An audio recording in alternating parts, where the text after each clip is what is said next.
જામનગર મહાનગરપાલિકામાં જન્મના દાખલાને લઈને લોકોની મુશ્કેલીઓનો મુદ્દો ગરમાયો છે. વિપક્ષી કોર્પોરેટર જેનબ ખફીએ આ મામલે અનેક સવાલો ઊભા કર્યા છે. વિપક્ષના આક્ષેપ મુજબ મહાનગરપાલિકાના જન્મના દાખલા અનેક જગ્યાએ માન્ય ન હોવાથી લોકોને સીઆરએસ દાખલા માટે અલગથી ધક્કા ખાવા પડે છે, જેને કારણે સમય અને નાણાંનો બગાડ થઈ રહ્યો છે. કોર્પોરેશનના સીઆરએસ સેન્ટર શરૂ કરી લોકોને એક સ્થળે સુવિધા મળે તેવી માંગ કરવામાં આવી છે. આજરોજ જન્મ મરણ શાખાની મુલાકાત લીધેલી અને ઘણા લોકોની ઘણા દિવસથી ફરિયાદો હતી, એટલે મુલાકાત લઈને એ ફરિયાદોનું નિરાકરણ કરવા માટે હું જ્યારે જન્મ મરણ શાખામાં ગઈ તો મને જાણવા મળેલું કે જન્મ મરણ શાખામાં જે હમણાં છેલ્લા 6 મહિનામાં 3 થી 4 પરિપત્ર અલગ અલગ આપવામાં આવ્યા અને એ પરિપત્ર મુજબ જ હવે નવા દાખલા તો નીકળે, પણ જે જૂના દાખલા કે અત્યાર સુધીના જેટલા દાખલા નીકળેલા છે તેને પણ નવા પરિપત્ર મુજબ હવે લોકોને કરાવવા ફરજિયાત થઈ ગયા છે. તેના વગર જન્મનો દાખલો ક્યાંય ચાલતો નથી. હવે એ જન્મનો દાખલો જ્યારે કોર્પોરેશનમાં લોકો જન્મ મરણ શાખામાં કરાવવા જાય તો એને એવું કહેવામાં આવે છે કે તમે સીઆરએસ કરાવી આવો, એટલે કે રજીસ્ટ્રેશન, સિવિલ રજીસ્ટ્રેશન જે કરાવવાનું હોય એ તમે બહારથી કરાવી આવો. કેમ કે કોર્પોરેશનમાં જે એક આઈડી હતી એ પણ અત્યારે બંધ હાલતમાં છે. બારે પબ્લિક જ્યારે આ સીઆરએસ કરાવવા જાય ત્યારે એના 250 થી 300 રૂપિયા ચાર્જ ચૂકવે છે.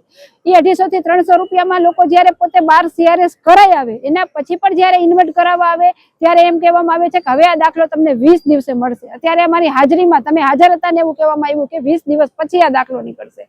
એટલે હાજરી જ્યારે આપણી ના હોય ત્યારે તો 2-3 મહિના કહેવામાં આવે છે. હવે આના માટે મેં કમિશનર સાહેબને એક રજૂઆત કરેલી છે કે સીઆરએસ સેન્ટર આપણે કોર્પોરેશનમાં કેમ ઊભું ના કરી શકીએ? જો એક ફોનમાંથી એક સાયબર કેફેમાં જો ઓનલાઈન થઈ શકતું હોય તો આપણે પબ્લિકની સુવિધા માટે 2-4 સીઆરએસ સેન્ટર શરૂ કરી અને લોકોને અહીંયા સગવડ પૂરી ન પાડી શકીએ?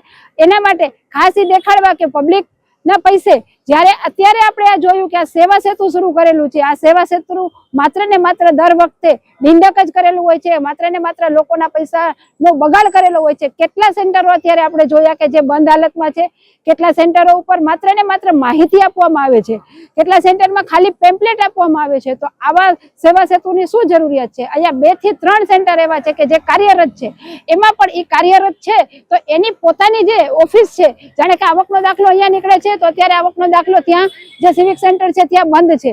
જન્મના દાખલા અહીંયા નીકળે છે તો અહીંયા એવું કહેવામાં આવે છે કે સાહેબ અહીંયા બેઠા છે એટલે કોર્પોરેશનની ઓફિસમાંથી લોકોને અહીંયા ટાઉન હોલ મોકલવામાં આવે છે. તો સેન્ટર તો ગમે એક જ જગ્યાએ શરૂ છે, તો સેવા સેતુ શેનું?